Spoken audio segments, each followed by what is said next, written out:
सास कुंती कभी कभी उसके रंग को लेकर तिरस्कार करती है। यह तिरस्कार कजरी के आत्मविश्वास को प्रभावित करता है और उसके मन में एक गहरी सोच को जन्म देता है। वह अपने रंग को लेकर कितनी असुरक्षित महसूस करती है, यह उसकी आंखों में साफ दिखाई देता है। लेकिन जैसे जैसे समय बीतता है, सुरेश की बीमारी के कारण घर की आर्थिक स्थिति बिगड़ने लगती है। ऐसे में कजरी मजबूर होती है कि उसे काम की तलाश में निकलना पड़े। यह एक नई चुनौती है, लेकिन उसके मन में अपने परिवार के प्रति जिम्मेदारी का एहसास उसे आगे बढ़ने के लिए प्रेरित करता है। फिर एक दिन बाजार में अचार बेचने का विचार उसके मन में आता है। यह विचार उसके मेहनत और साधनों की खोज को दर्शाता है। वह सोचती है, यहाँ मेरी मेहनत का फल मिलेगा और शायद मैं अपने परिवार की आर्थिक स्थिति सुधारने में मदद कर सकूं। इस विचार के साथ वह नई राह पर चल पड़ती है। कजरी और बूढ़ी अम्मा की दोस्ती इस सफर में एक खास मोड़ ले लेती है। अचार बनाने के दौरान उनकी दोस्ती और भी गहरी होती जाती है।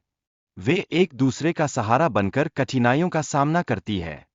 उनके बीच में एक अटूट बंधन बन जाता है, जो उन्हें हर मुश्किल घड़ी में मजबूती से खड़ा करता है। एक दिन कजरी अपनी सास के खिलाफ जाकर जरूरतमंदों को दान देती है। यह उसकी साहसिकता और दयालुता को दर्शाता है।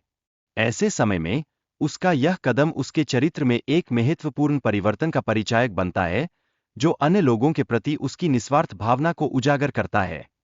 दुर्गा मां का कजरी को आशीर्वाद देकर उसके व्यापार को सफल बनाना, यह कहानी में धार्मिकता और आस्था का महत्व भी दर्शाता है।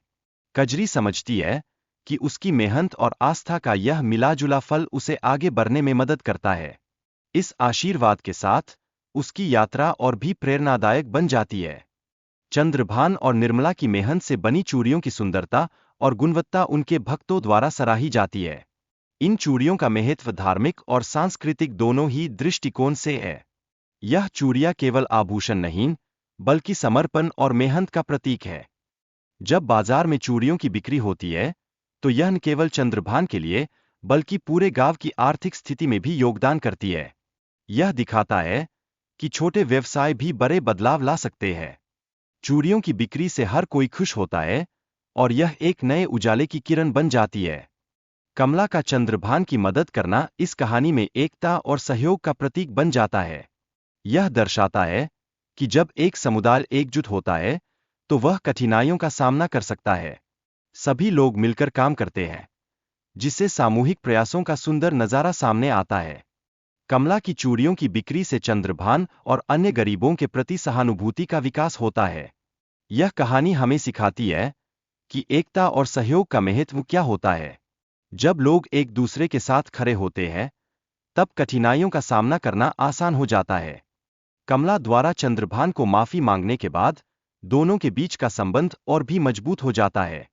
यह दिखाता है कि माफी के माध्यम से रिश्ते कैसे बेहतर बन सकते हैं।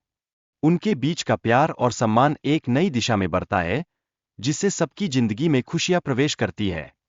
निर्मला की भक्ति और देवी लक्ष्मी का दर्शन उनके जीवन में सुख और समृद्धि लाने का प्रतीक बन जाता है।